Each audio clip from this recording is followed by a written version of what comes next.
देखो, आज हम लोग क्लासिकल टॉपिक ऑफ जेनेटिक्स के बारे में थोड़ा सा पढ़ेंगे। बेसिक आइडिया इसका आपको है पहले से। क्रोमोसोमल बेसिस ऑफ इनहेरिटेंस क्या होता है, इसका मतलब क्या है, ये देख लेते हैं जरा।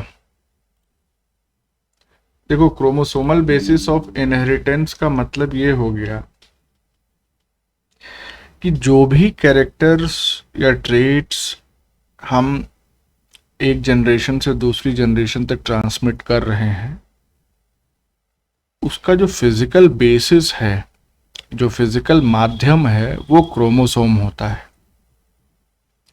व्हीकल ऑफ हेरेडिटरी कैरेक्टर्स जिसको हम कहते हैं, जिस गाड़ी में सवार होके जो ट्रेट्स कैरेक्टर्स हैं वो पहुंचते हैं अगली जनरेशन में, that is called as chromosome. तो इसके बारे में सबसे पहले प्रोपोजिशन दिया किसने, तो वेल नोन है, सटन एंड बावरी ने 1902 में। यानी कि जो मेंडल की रीडिस्कवरी हुई थी वर्क की 1900 में, उसके 2 साल बाद ही ये बातें सामने आई। और इसके पीछे जो एडवांसमेंट्स इन माइक्रोस्कोपी था, उसका बड़ा इंपॉर्टेंट रोल था, क्योंकि माइक्रोस्कोप की हेल्प से ही इन लोगों ने क्रोमोसोम का behaviour at the time of cell division उसको एनालाइज किया क्लोजली, मियोसिस स्पेशली। क्योंकि माइटोसिस में तो पता है कि एक सेल से दूसरी सेल बन रही है, कोई दिक्कत नहीं, क्रोमोसोम की संख्या सेम रहनी है। लेकिन मियोसिस जो है थोड़ा सा कॉम्प्लिकेटेड और specialised type of cell division, उसको देखने के लिए, क्लोजली वॉच करने के लिए माइक्रोस्कोप की ज़रूरत। और माइक्रोस्कोपी में जब एडवांसमेंट हुआ तो ये चीज़ें और सुगम हुई, आसान हुआ एक्सेस करना सेल के अंदर की डिटेल्स को। अब ये थ्योरी कहती क्या है? This theory explains how cellular transmission of chromosomes passes genetic determinants, that is genes, from parent to offspring। तो ये थ्योरी बेसिकली यही कहती है कि किस तरह से क्रोमोसोम्स जो होते हैं, इनके ट्रांसमिशन की वजह से जीन्स का ट्रांसमिशन भी या ट्रांसफर भी होता है फ्रॉम पेरेंट्स टू ऑफस्प्रिंग्स। और ये बात उस जमाने में बतानी बहुत जरूरी थी और बहुत अहम थी, क्योंकि हम आज जानते हैं ना कि क्रोमोसोम जो है वो डीएनए का बना होता है, और जो फंक्शनल सेगमेंट ऑफ डीएनए है उसी को हम जीन कहते हैं। तो ये तो हम आज जान रहे हैं, तो हमको ये लग रहा है कि तो बड़ी सिंपल सी बात है। लेकिन जब कुछ नहीं मालूम था तो उस समय इस चीज़ को कोरिलेट कर पाना ही एक बहुत बड़ी अचीवमेंट थी। इस थ्योरी के कुछ पॉस्टुलेट्स हैं, वो हम देख लेते हैं। बहुत सिंपल है, पहले से मालूम है आपको ये सब। तो पहला पॉस्टुलेट ये है कि क्रोमोसोम्स कंटेन जेनेटिक डिटर्मिनेंट्स या genes that is transmitted from parents to offspring. Simple, कि क्रोमोसोम में ही जीन्स होती हैं और यही जीन्स जो है क्रोमोसोम की हेल्प से पेरेंट से ऑफस्प्रिंग में पहुंचती हैं। सेकेंड जो पॉस्टुलेट है वो कहता है कि chromosomes replicate and pass along generation after generation. यानी कि क्रोमोसोम्स की नई कॉपी तैयार होती है और जो नई कॉपी तैयार हुई है वो अगली जनरेशन में जाती है। तीसरा पॉस्टुलेट है कि nuclei of most eukaryotic cells contain chromosomes. अब यहाँ पे मोस्ट यूकैरियोटिक सेल्स क्यों लिखा हुआ है ये बता दो, ऑल क्यों नहीं लिखा?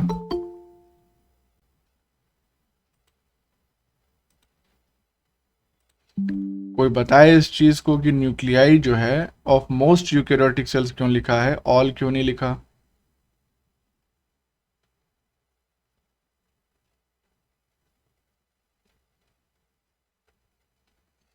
बताओगे भैया कि हम ही बताएं सब? दीदी, बताएगा कोई? आरबीसी में परसेंट होता है। हाँ, तो ऐसा बोल दो ना, तो अच्छा लगेगा हमको कि जवाब भी आ रहा है कुछ। सर नमस्ते। खुश रहो, बड़ा जल्दी आई आज भाई। देखो, nuclei of most eukaryotic cells contain chromosomes. और ये जो क्रोमोसोम्स होते हैं यूकैरियोटिक सेल में, they are present in homologous pairs. Generally हम डिप्लॉयड ऑर्गेनिज्म की बात करते हैं तो,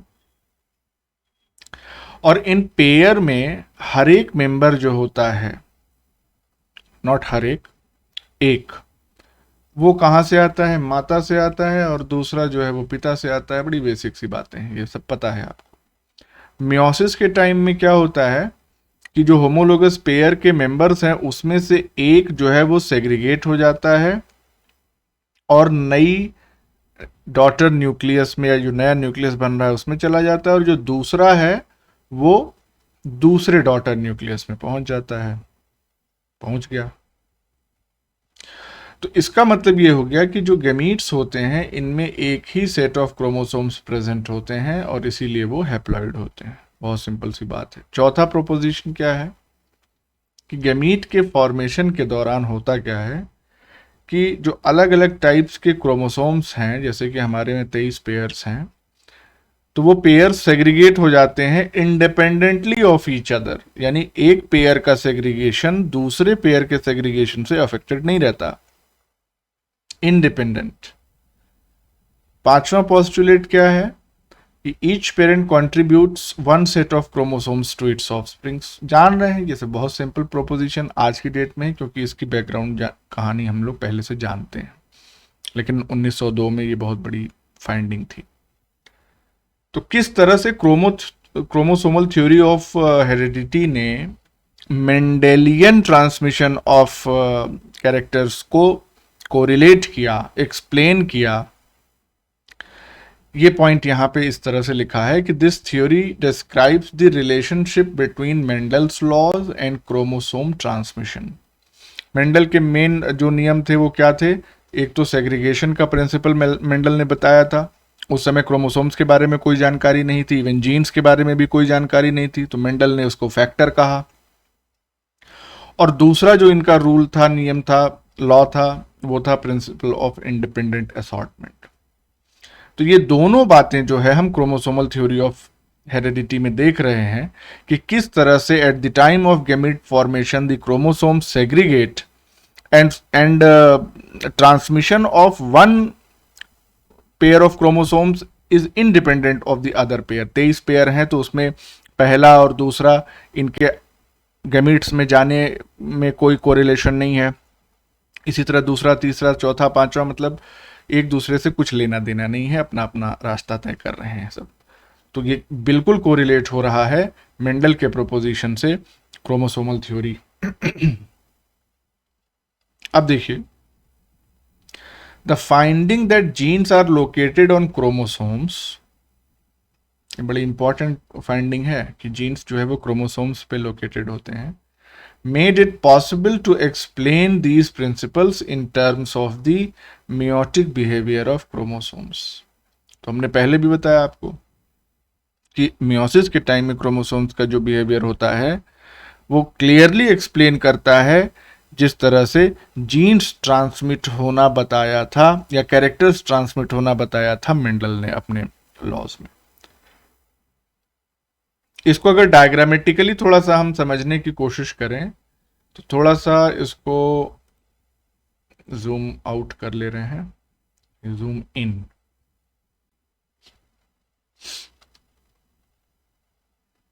तो अब आप यहां पे देख सकते हैं,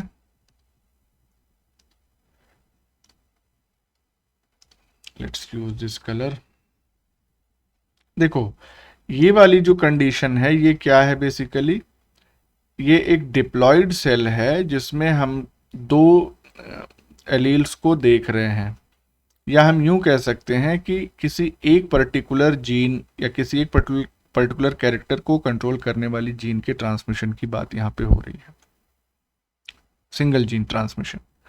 अब वो जीन मौजूद कहां है? वो जीन मौजूद है क्रोमोसोम। क्रोमोसोम्स पेयर्स में प्रेजेंट होते हैं। ये सपोज करिए कि ये मदर से आया होगा और ये वाला फादर से आया होगा। मेटाफेज 1 ऑफ मियोसिस 1, इसमें क्या होगा कि ये जो क्रोमोसोम्स होंगे, ये तो एकदम इनिशियल स्टेज बताया, इसके बाद ये क्रोमोसोम्स में जो क्रोमैटिड्स हैं वो डुप्लीकेट होंगे eight the time of S phase, और उसके बाद यहाँ पे हमको 2 क्रोमैटिड्स नजर आएंगे। तो ये सिंगल क्रोमोसोम ही है क्योंकि सेंट्रोमियर एक ही है। तो मेटाफेज पे क्या होगा कि मेटाफेजिक प्लेट पे ये सारे क्रोमोसोम्स अरेंज हो जाएंगे। अब ये सिंगल कैरेक्टर के ट्रांसमिशन की बात हो रही है, तो एक होमोलोगस पेयर हमने लिया यहाँ पे। इसके बाद मियोसिस कंप्लीट हो गई। मियोसिस कंप्लीट होने के बाद हमको 2 डॉटर सेल्स मिलेंगी और इन 2 डॉटर सेल्स में ये एक क्रोमोसोम इस डॉटर न्यूक्लियस के पास चला गया और ये वाला इसके पास चला गया। मियोसिस 2 जब कंप्लीट हो जाएगा तो क्या होगा, ये जो सिस्टर क्रोमैटिड्स थे ये सेपरेट होंगे, तो एक क्रोमैटिड जो है इस न्यूक्लियस के पास, दूसरा इस न्यूक्लियस के पास। सिमिलरली यहाँ पे भी वही होगा। तो इसका मतलब हम इससे सिंपली ये देखना चाह रहे हैं और समझना चाह रहे हैं कि क्रोमोसोम्स अपने साथ क्या लेके जा रहे हैं, ये जीन्स। तो इन जीन्स को कैरी करने की जिम्मेदारी क्रोमोसोम्स की होती है। गैमीट्स में जाएगा और गैमीट में फ्यूजन जब होगा तो अगली जनरेशन में पहुंच जाएगा। अब यहाँ पे अगर 2 कैरेक्टर्स के ट्रांसमिशन की हम लोग बात करें तो 2 कैरेक्टर्स के ट्रांसमिशन में थोड़ा सा इसको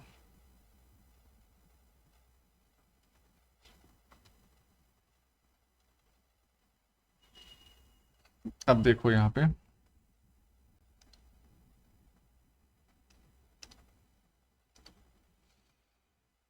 यहाँ पे कहानी फिर वहीं से शुरू हो रही है। एक डिप्लॉयड सेल है हमारे पास, सपोज करो ऐसी सेल है जिसमें 2 ही क्रोमोसोम्स हैं और वो दोनों के दोनों क्रोमोसोम्स जो है वो प्रेजेंट होंगे in the form of homologous pairs.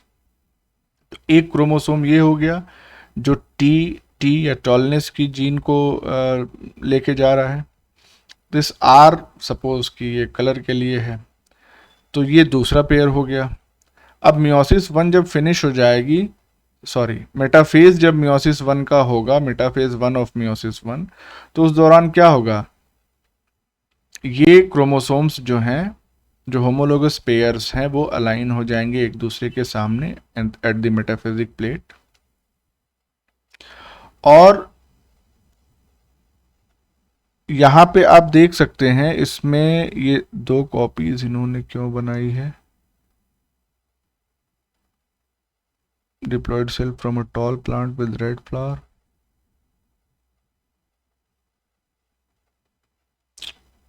एक से ही चल जाता काम, कोई दिक्कत नहीं थी।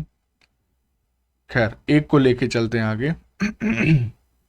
ये वाली जो सेल है इसमें होमोलोगस पेयर्स जो है वो अलाइन हो गए हैं। अब मियोसिस 1 जब कंप्लीट हो जाएगी तो क्या होगा कि हर एक टाइप के क्रोमोसोम का एक एक कंपोनेंट जो है वो एक एक सेल में पहुंच जाएगा। अच्छा, ये 2 अलग अलग कॉम्बिनेशंस दिखाने के लिए ये 2 तरह से दिखाया गया है। अब जैसे यहाँ पे ऊपर वाले में अगर कॉम्बिनेशन आप देखना चाहें, यहाँ तो दोनों एकदम सिमिलर है, कोई दिक्कत नहीं है।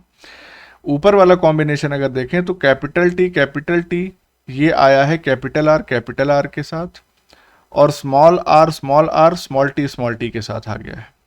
लेकिन नीचे क्या हो रहा है कि कैपिटल टी स्मॉल आर के साथ आया है और कैपिटल आर जो है वो स्मॉल टी के साथ आया है। इसका मतलब ये हो गया कि गैमीट में ये क्रोमोसोम्स किस तरह से जाएंगे ये पूरी तरह से रैंडम होता है। ये कॉम्बिनेशन भी हो सकते हैं या ये कॉम्बिनेशंस भी हो सकते हैं। अब जब मियोसिस 2 फिनिश हो जाएगी तो क्या होगा, यहाँ पे ये डिवाइड होगा कैपिटल स्मॉल, तो capital T small r capital T capital R 2 इस टाइप के बनेंगे। ये जब डिवाइड करेंगे तो स्मॉल वाले बनेंगे। यहाँ पे जब कॉम्बिनेशन आप देखेंगे तो कैपिटल स्मॉल, यहाँ पे भी कैपिटल स्मॉल। जितने पॉसिबल रैंडम कॉम्बिनेशंस हैं ये सारे यहाँ पे दिखाए गए हैं। And this is about single gene. इसी तरह से अगर हम और जीन्स की भी बात कर लें या और क्रोमोसोम्स की भी बात कर लें, यहाँ तो सिर्फ 2 क्रोमोसोम्स के होमोलोगस पेयर्स दिखाए गए हैं, 2 होमोलोगस पेयर्स। ऐसे ही हमारे पास 23 पेयर्स हैं। तो अब इसको ऐसे समझो, थोड़ा सा एलाबोरेट यहाँ पे कर दें। सपोज करो ये 1 2 3 4 5 6 पेयर हम यहाँ पे दिखा दे रहे हैं, और इसका जो होमोलॉग है वो दूसरे कलर से दिखा दे रहे हैं। ये कंडीशन है मेटाफेजिक प्लेट की eight the time of meiosis 1, और ये हमारी सेल हो गई सपोज। अब देखो, ये क्रोमोसोम नंबर 1 पहले का होमोलोगस पेयर, दूसरे का, तीसरा, चौथा, पांचवा और छठा। अगली जनरेशन, या अगली जनरेशन कह रहे हैं, गैमीट्स में कौन जाएगा, इसमें बहुत सारे रैंडम कॉम्बिनेशंस हो सकते हैं। जैसे ऐसा हो सकता है, वैसे ये अरेंजमेंट जो हमने दिखाया है, ये अरेंजमेंट भी ऐसा नहीं होगा, इस अरेंजमेंट के भी बहुत सारे रैंडम पॉसिबिलिटीज हो सकती हैं। जैसे चलो अरेंजमेंट ही दिखा दें तो ज़्यादा क्लियरली समझ में आएगा, इसको मिटाओ। अब देखो, अरेंजमेंट अगर हम दिखाना चाहें, ये एक टाइप का अरेंजमेंट हो गया, ये अब देखो,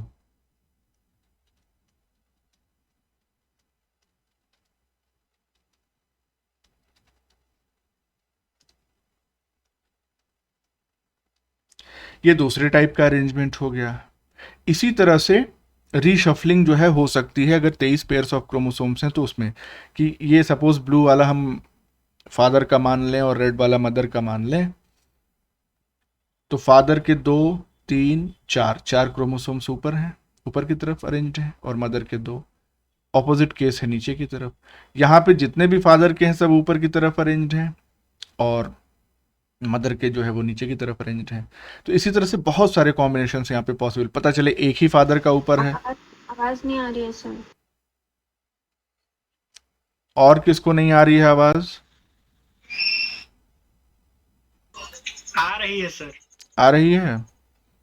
तंजीला थोड़ा नेटवर्क वाले इलाके में जाइए। अब देखो, तो इस तरह से मान लो यहाँ पे कि सिर्फ एक ही पेरेंट फादर वाला ऊपर हो और बाकी पांचों मदर वाले ऊपर हों, तो इस तरह से बहुत तरीके के कॉम्बिनेशंस जो है वो पॉसिबल हो सकते हैं।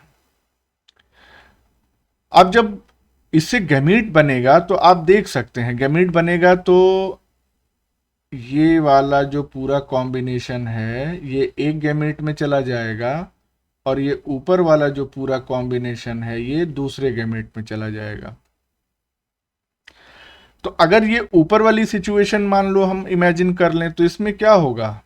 इसमें होगा ये कि ये जो गैमीट बना, अगर ये वाला गैमीट जा करके फ्यूज कर रहा है मेल से, मेल गैमीट से या दूसरे गैमीट से, तो इसमें जो कैरेक्टर्स होंगे बच्चे के वो मदर से बहुत ज़्यादा सिमिलर होंगे। कई बार आपने देखा कि माँ बाप की जो संतान होती है वो कभी पिता से बहुत ज़्यादा मेल खाती है, कभी माता से बहुत मेल ज़्यादा खाती है, कभी दोनों के जो कैरेक्टर्स होते हैं वो बिल्कुल मिक्स्ड होते हैं, आंखें माँ की तो नाक पिता का, कभी दादी बाबा के भी कैरेक्टर्स नज़र आने लगते हैं। It's all because of this random arrangement of the chromosomes eight the time of metaphase. तो पहली रैंडमनेस तो ये हो गई। दूसरी बात ये है कि वेरिएशंस कैसे आते हैं, तो उसके लिए आपको मालूम है, एक इवेंट होती है जिसको हम कहते हैं रिकॉम्बिनेशन। तो रिकॉम्बिनेशन जब होता है तो इसमें क्या होता है कि एक्चुअली में ये जो क्रोमोसोम है इसका कुछ पार्ट ऊपर वाले के पास चला जाएगा, ऊपर वाले का कुछ पार्ट जो है वो नीचे वाले की तरफ चला आएगा। हम लोग देखेंगे इसके बारे में भी, होमोलॉगस रिकॉम्बिनेशंस कैसे होते हैं, रिकॉम्बिनेशन नोड्यूल कैसे बनता है। अभी पढ़े तो नहीं है इसके बारे में हम लोग? हम पढ़ाए हैं रिकॉम्बिनेशन के बारे में? नहीं पढ़ाए हैं। नहीं सर। हाँ, तो HFR नॉन HFR ये अभी नहीं पढ़ा है। खैर, आएंगी ये सारी चीजें। तो कहने का मतलब ये है कि कौन सा क्रोमोसोम किस गैमीट में जाएगा, दैट डिपेंड्स अपॉन की मेटाफिजिक प्लेट पे अरेंजमेंट कैसा है इन क्रोमोसोम्स का। और ये अरेंजमेंट ये एक दूसरे पे डिपेंड नहीं करता है, यही चीज समझनी है। इसका अरेंजमेंट कैसा होगा ये इस पे डिपेंड नहीं करेगा। इस पे डिपेंड नहीं करेगा। तो इसका मतलब कि जो इंडिविजुअल पेयर्स हैं उनका arrangement at the metaphase plate वो does not depend upon the adjacent chromosomes. तो इस तरह से हमको इतने सारे पॉसिबल कॉम्बिनेशन मिलते हैं, और वही जो इंडिपेंडेंट असॉर्टमेंट का रूल मेंडल ने दिया था उस चीज को ये बिहेवियर क्रोमोसोम्स का एक्सप्लेन करता है। तो it was a brief about the chromosomal theory of heredity, inheritance. अब हम लोग बात करेंगे जीन इंटरैक्शंस की। तो जीन इंटरैक्शन भी आपको मालूम है, कहाँ गया?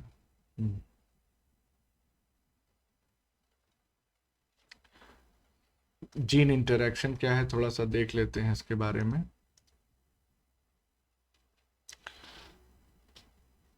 When two or more non-allelic genes influence the outcome of a single trait, this is known as gene interaction. ध्यान से समझिएगा इसको। जैसे मान लो कि ये क्रोमोसोम्स, एक क्रोमोसोम ये हो गया और इसका होमोलोगस पेयर जो है वो ये, ठीक है, ये होमोलोगस पेयर्स हो गए। इस पे ये एलील है, मान लो टी है, और इसका जो कॉम्प्लीमेंट्री जो एलील है ऑल्टरनेटिव वो मैटरनल क्रोमोसोम पे प्रेजेंट है। तो ये दोनों क्या हो गए, इनको हम कहेंगे they are known as allelic genes, क्योंकि एक ही जीन के ऑल्टरनेटिव फॉर्म्स हैं। लेकिन वहीं पे अगर एक ये जीन है और दूसरी ये उसकी करस्पॉन्डिंग एलील है, and suppose this is R, this is small r, capital भी हो सकती है, डजंट मैटर। तो ये जो दोनों एलील्स होंगी, ये और ये, they will be non allelic genes. क्यों? क्योंकि इनके एलील्स जो है वो अलग अलग हैं, they are different genes in fact. अब ध्यान देने वाली बात इस स्टेटमेंट में क्या है, अगर ये दोनों अलग अलग जीन्स, नॉन एलिक जीन्स, एक साथ मिलके किसी इकलौते ट्रेट के कैरेक्टर, इकलौते कैरेक्टर को या इकलौते ट्रेट को इन्फ्लुएंस कर रही होंगी, तो this type of interaction between these two different genes is known as gene interaction. हम ये जानते हैं कि एक जीन जो है वो किसी एक कैरेक्टर को कंट्रोल करती है, लेकिन अगर एक से ज्यादा जीन्स मिलके ही किसी इकलौते कैरेक्टर को इन्फ्लुएंस करें तो that phenomena is known as gene interaction. Main चीज यही समझने की है यहां पे। तो इससे हमको क्या बेसिक आइडिया मिलता है जीन इंटरैक्शन से? इससे हमको एक आइडिया ये मिलता है कि कई सारी जीन्स एक साथ मिलके किसी पर्टिकुलर कैरेक्टरिस्टिक को इन्फ्लुएंस कर सकती है। जैसे पॉलीजेनिक इनहेरिटेंस एक एग्जांपल हम यहां पे लेना अगर चाहें, जैसे स्किन कलर, ह्यूमंस में कितनी जीन्स जो है इन्वॉल्व होती हैं स्किन कलर को कंट्रोल करने के लिए? 3 जीन्स। तो इसका मतलब कि एक से ज्यादा जीन्स मिलके एक लौते कैरेक्टरिस्टिक को इन्फ्लुएंस कर रही हैं, तो polygenic inheritance will also become an example of gene interaction. लेकिन उसको थोड़ा अलग से पढ़ते हैं हम। लेकिन अगर पूछा जाए कि क्या वो जीन इंटरैक्शन का एग्जांपल है, तो बिल्कुल है, क्यों नहीं है। अच्छा, अब जीन इंटरैक्शन इस टर्म का मतलब क्या है? This term means that products of numerous genes contribute to the development of a common phenotype। तो अलग अलग जीन्स के प्रोडक्ट्स जो है मिलके किसी एक कॉमन, एक सिंगल फिनोटाइप को डेवलप कराने में हेल्प करते हैं, यही जीन इंटरैक्शन है।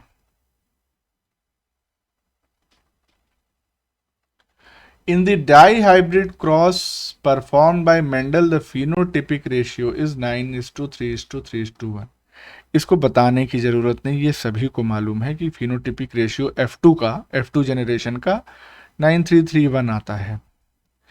अगर इसके जीनोटाइप को हम एक्सप्रेस करना चाहें तो हम कैसे एक्सप्रेस कर सकते हैं?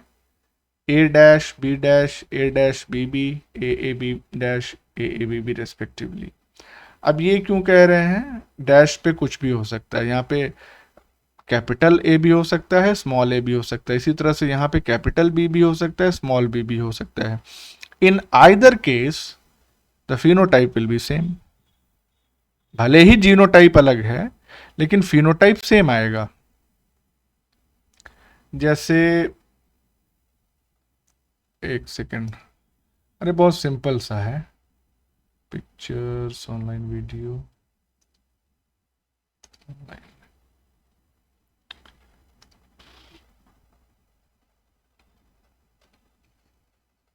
डाई हाइब्रिड क्रॉस, तो थोड़ा सा समझ में आएगा।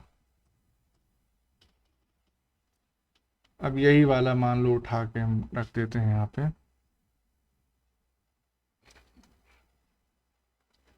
आ जाओ भाई।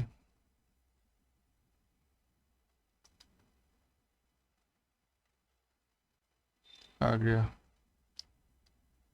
थोड़ा सा इसको इधर हटाते हैं, ये क्या हो रहा है,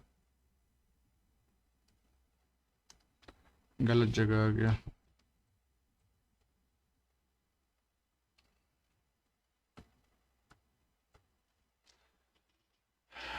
रुको, इसकी जगह बना लें, फिर हम इसको थोड़ा सा इलेबोरेट करते हैं।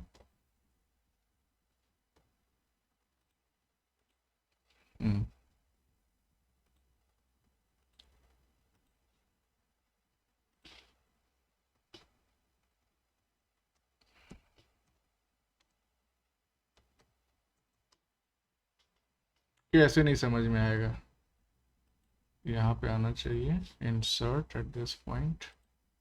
यस, अब ठीक है, बड़ा छोटा आ गया।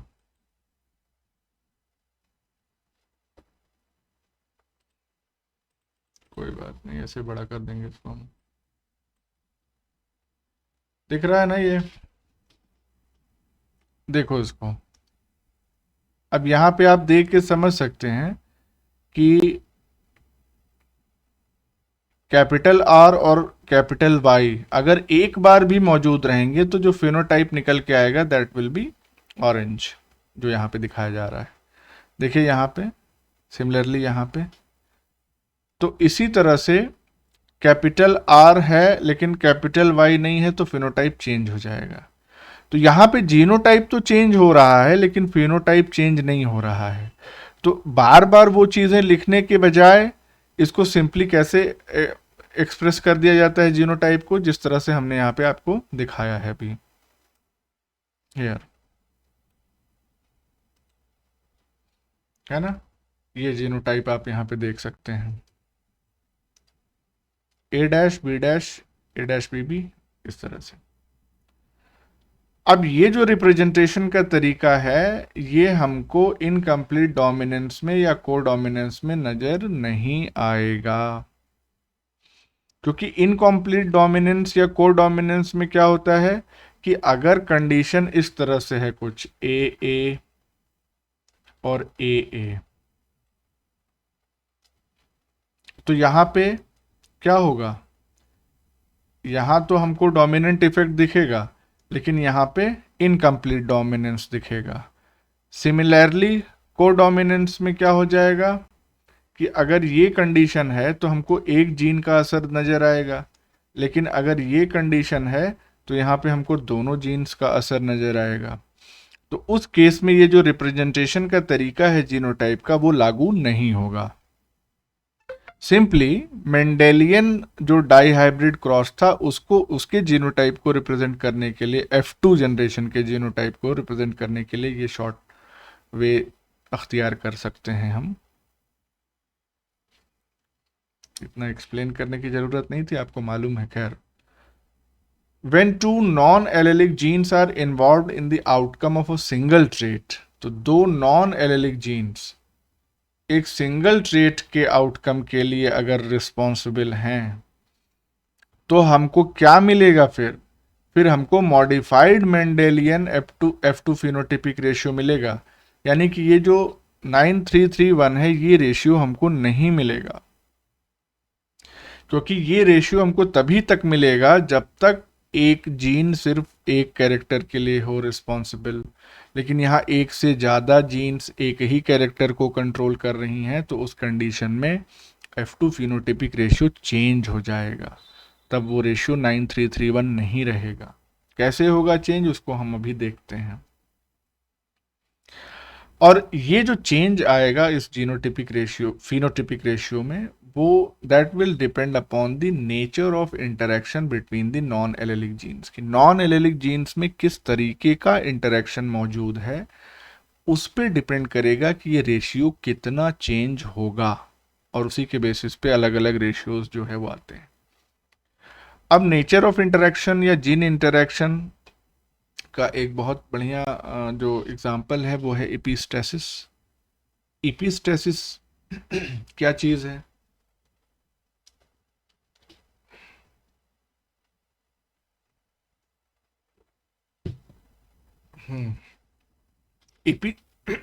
एपिस्टेसिस जो है, it is a type of gene interaction in which the expression of one gene pair masks या hides the effect of another gene pair। इसका मतलब क्या हो गया? अभी जो ऊपर हमने एक डायग्राम बना के आपको बताया था, दिस और इसका होमोलॉग ये था। तो यहाँ पे जो जीन्स हैं ये और ये, तो ये वाली जीन जो है ये इस जीन के एक्सप्रेशन को मास्क कर देगी, नहीं होने देगी। तो इस तरह से ऐसी जीन जो किसी दूसरे जीन के एक्सप्रेशन को मास्क कर रही हो, दबा रही हो, छुपा रही हो, उसको एपिस्टैटिक जीन कहते हैं। तो हमने कहा कि ये वाली एपिस्टैटिक जीन है, ब्लू वाली। और जिसका एक्सप्रेशन छुप रहा है, जिसको दबाया जा रहा है, उसको हम हाइपोस्टैटिक जीन कहते हैं। ठीक है। एपिस्टैसिस शो करने के लिए कम से कम 2 जीन्स तो चाहिए ही भाई, एक मारने वाली और एक मार खाने वाली, तो 2 जीन्स चाहिए यहाँ पे। अब ये जो एपिस्टैटिक जीन्स हैं इनमें भी वेरिएशंस हो सकते हैं, ये रेसेसिव हो सकती हैं या डोमिनेंट हो सकती हैं अपने असर में, और उसी के हिसाब से हमको टाइप्स ऑफ एपिस्टैसिस नजर आता है। ये बहुत इंपॉर्टेंट बात है, ध्यान रखिएगा कि although epistatic gene is masking the effect of hypostatic gene, but it does not correspond to dominance recessive relationship. यानी एपिस्टैसिस एक अलग फिनोमेना है, डोमिनेंस रेसेसिव एक अलग फिनोमेना होता है, क्योंकि एपिस्टैसिस जो होता है वो एक नॉन एलेलिक इंटरेक्शन है, जबकि डोमिनेंस जो होता है वो इंट्रा एलेलिक इंटरेक्शन होता है। डोमिनेंस या डोमिनेंट रेसेसिव रिलेशनशिप जो होता है वो सेम जीन की अल्टरनेटिव एलील्स के बीच में देखा जाता है, जबकि एपिस्टैसिस अलग अलग जीन्स की एलील्स में देखा जाता है। अब ये डोमिनेंस जो है वो 3 टाइप का हो सकता है। It can be complete, it can be incomplete और it can be codominance. Non Mendelian inheritance के एग्जांपल्स हैं इनकम्प्लीट और कोडोमिनेंस वाले।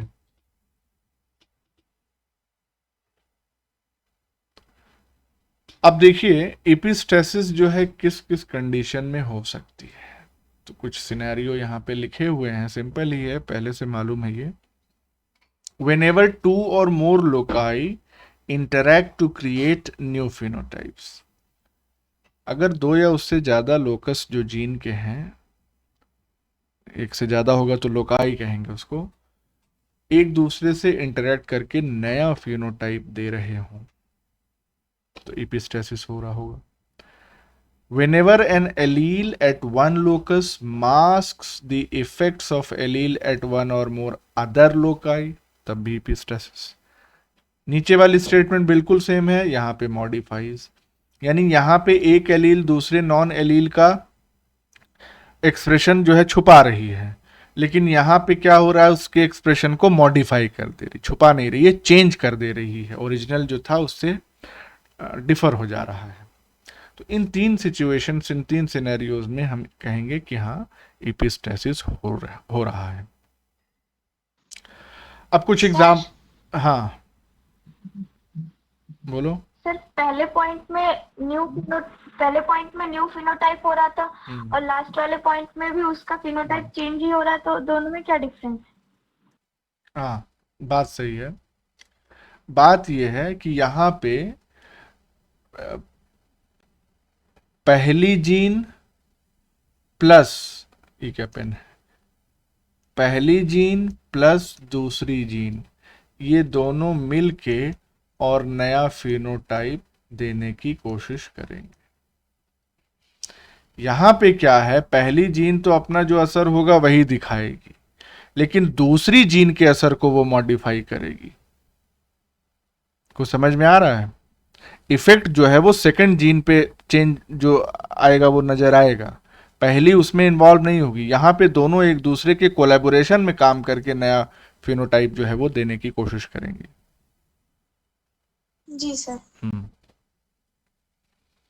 अब कुछ एग्जाम्पल्स की अगर हम बात करें तो देखिए, इन एग्जाम्पल्स को कंसीडर करने से पहले कुछ अजम्पशंस जो है वो लिए गए हैं, तभी ये एग्जाम्पल्स जो है वो क्लियरली जस्टिफाई किए जा सकेंगे एपिस्टेसिस के रेफरेंस में, कि जो ट्रेड्स हम कंसीडर कर रहे हैं they are qualitative in nature. Qualitative in nature, जैसे ही हमने कहा क्वालिटेटिव इन नेचर, वैसे ही आप समझ जाएं कि now you can not take the example of skin colour, और मोर जनरलाइज्ड वे में हम कह सकते हैं कि पॉलीजेनिक इनहेरिटेंस का एग्जाम्पल आप नहीं ले सकते यहाँ पे, because polygenic inheritance is a quantitative phenomena.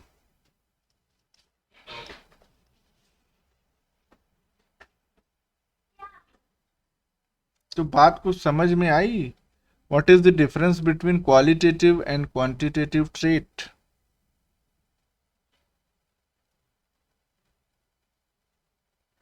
नहीं sir.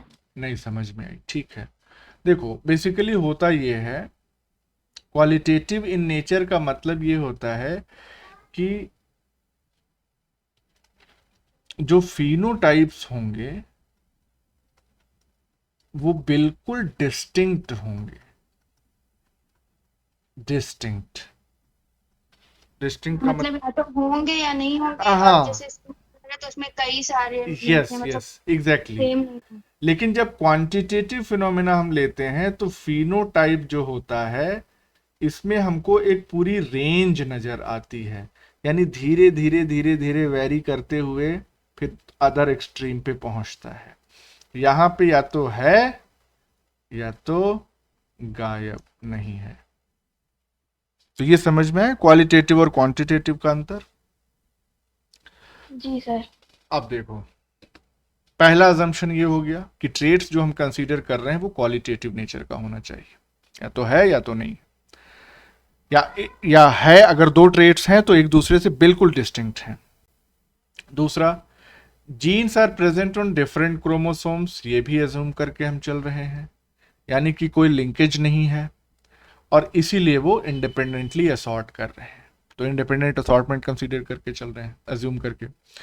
Alleles of same gene show complete dominance, इसका मतलब कि ना हम को डोमिनेंस लेके चल रहे हैं ना इनकम्प्लीट डोमिनेंस लेके चल रहे हैं। और चौथा अजम्पशन है कि ऑल P1 मतलब पेरेंट जनरेशन की जो क्रॉसेस हैं दे इन्वॉल्व होमोजाइगस इंडिविजुअल्स।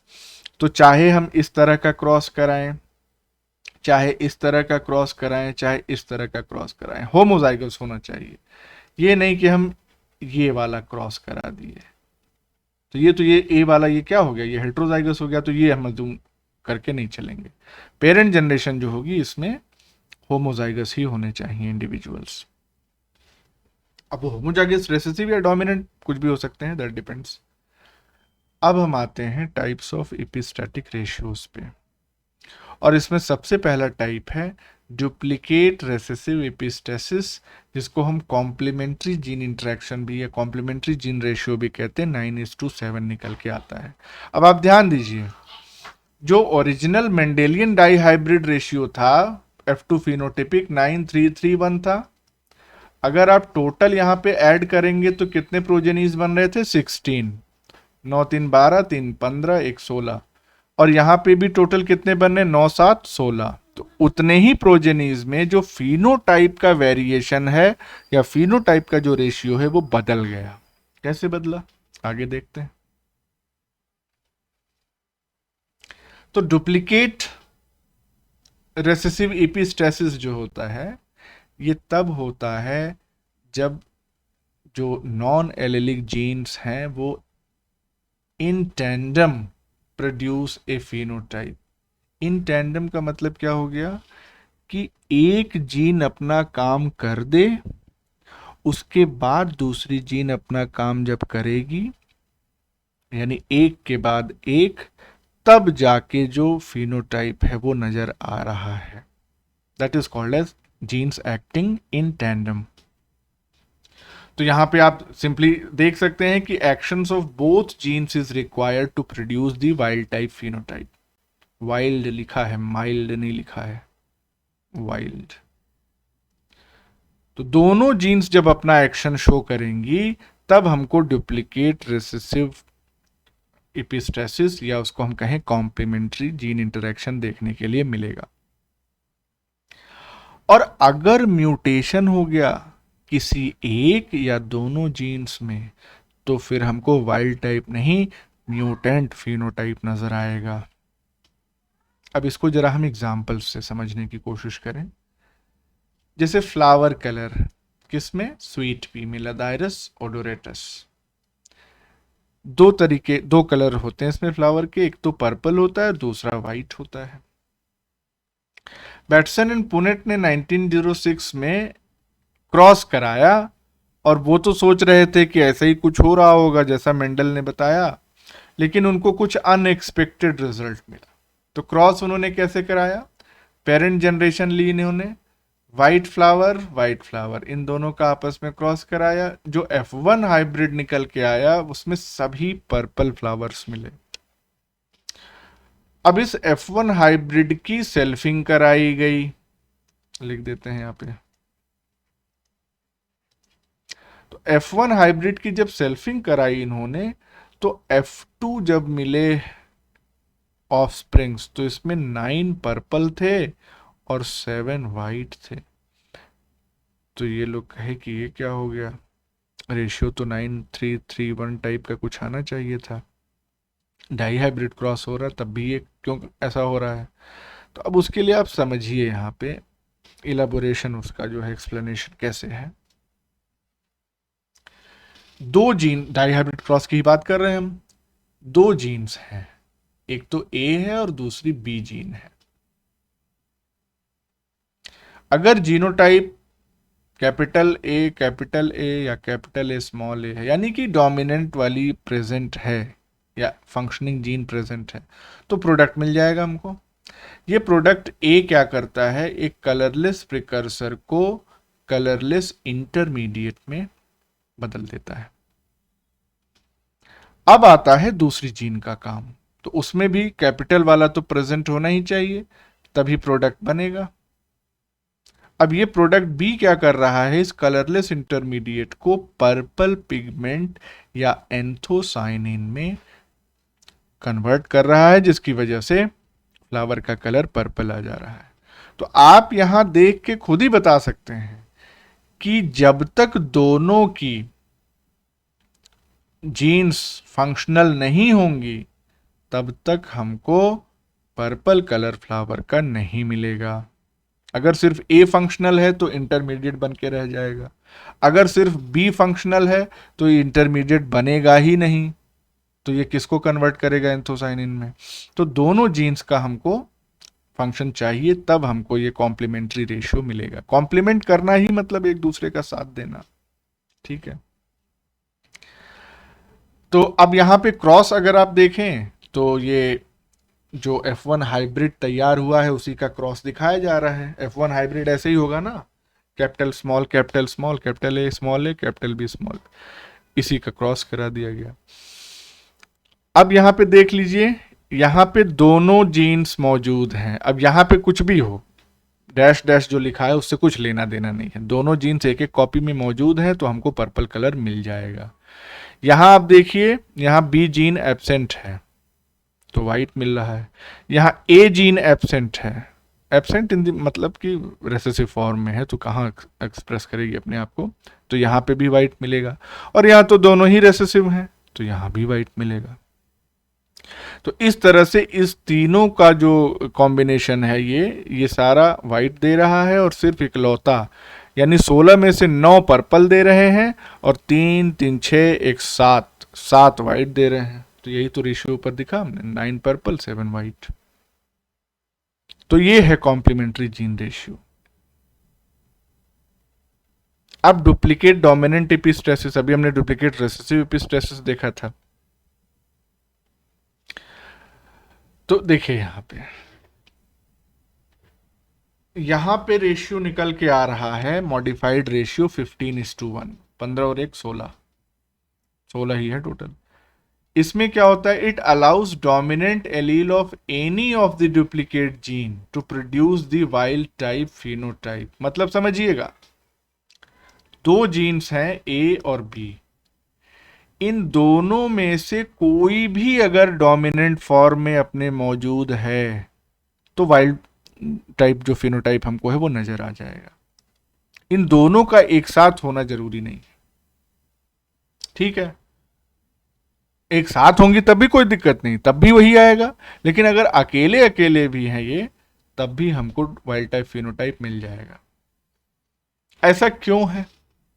तो ऐसा इसलिए है कि ये जो एलील्स हैं ये या तो सेम जीन प्रोडक्ट को कोड कर रही हैं, या इनके जो प्रोडक्ट्स अलग अलग अगर बन भी रहे हैं तो उनका असर सेम है, ठीक है। और सिंगल पाथवे ही होगा, या उसको हम कंपेंसेटरी पाथवेज कह सकते हैं। डबल पाथवे अगर होता तो जैसे ऊपर हमने देखा 2 स्टेप का अगर काम हो रहा होता तो दोनों जीन के प्रोडक्ट चाहिए होते, लेकिन यहां पे किसी भी एक जीन का प्रोडक्ट अगर मौजूद रहे तो काम हो जाएगा। एग्जाम्पल इसमें क्या है, व्हीट कर्नल कलर, और ये कर्नल कलर जो है 2 जीन्स मिलके प्रोड्यूस कर रही हैं। अब देखिए यहां पे प्रिकर्सर जो है, प्रिकर्सर कंपाउंड वो कलरलेस है, सिंगल स्टेप की रिएक्शन है, एक ही स्टेप में ये प्रोडक्ट बन जाएगा जो कलर्ड प्रोडक्ट होगा। अब चाहे ए वाली जीन आ जाए चाहे बी वाली जीन, यानी कि चाहे प्रोडक्ट ए मिल जाए चाहे प्रोडक्ट बी मिल जाए चाहे दोनों मिल जाए, उस केस में कलर आ जाएगा। तो आप देख सकते हैं यहाँ पे हेट्रोजाइगस है ये, तो यहाँ पे तो इसके पास भी दोनों है, ए और बी है, ए और बी है, तो ये तो कलर्ड होगा ही। अब जब इसका हम निकालेंगे डाइहाइब्रिड क्रॉस करके अलग अलग जीनोटाइप, तो आप देख सकते हैं 16 में से 9 जो हैं इनके पास दोनों है, कैपिटल ए कैपिटल बी, तो ये तो कलर्ड होना ही है। 16 में से 3 जो है इसमें इकलौता है लेकिन तब भी कलर्ड हो जाएगा, सिंगल पाथवे इसलिए सिंगल स्टेप है। फिर 16 में से 3 अगले जो हैं इसके पास इकलौता बी है लेकिन तब भी कलर्ड हो जाएगा। अब ये सिर्फ इकलौता बचा 16 में से जिसके पास ना कैपिटल ए है ना कैपिटल बी है, तो ये क्या हो जाएगा, this will become colourless.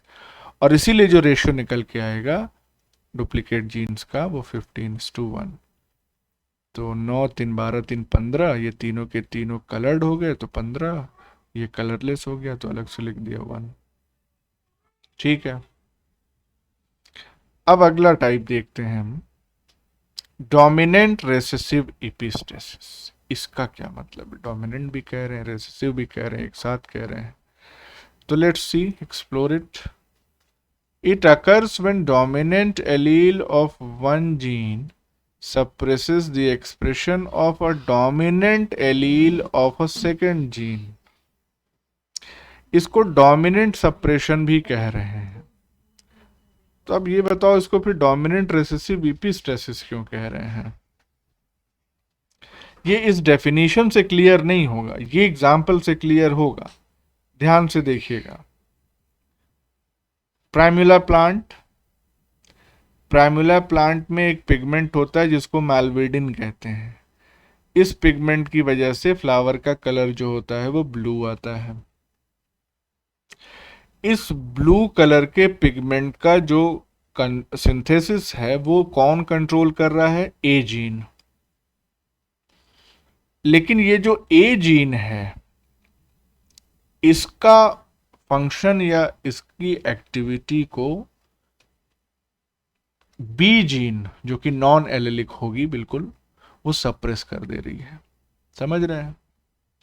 A gene अगर मौजूद है, अकेले मौजूद है, तब तो मैल्वेडिन पिगमेंट तैयार हो जाएगा। लेकिन अगर इस ए जीन के साथ ये कैपिटल बी वाली जीन भी मौजूद है तो ये इसको अपना काम करने नहीं देगी। और दूसरी कंडीशन क्या है कि B gene is dominant over A gene. जाहिर सी बात है, डोमिनेंट होगी तभी वो उसको, ए जीन को अपना काम करने से रोक पाएगी। इसको जरा हम यहां से समझते हैं। देखो, प्रिकर्सर जो है उसका कलर क्या है? वाइट। ठीक है। मैल्वेडिन का कलर है ब्लू। जीनोटाइप ए अगर मौजूद है, सिर्फ जीनोटाइप ए मौजूद है, यानी कि सिर्फ प्रोडक्ट ए अगर मौजूद है, तो कलर क्या आएगा? ब्लू। लेकिन अगर प्रोडक्ट ए के साथ साथ प्रोडक्ट बी भी आ गया तो कलर क्या आएगा?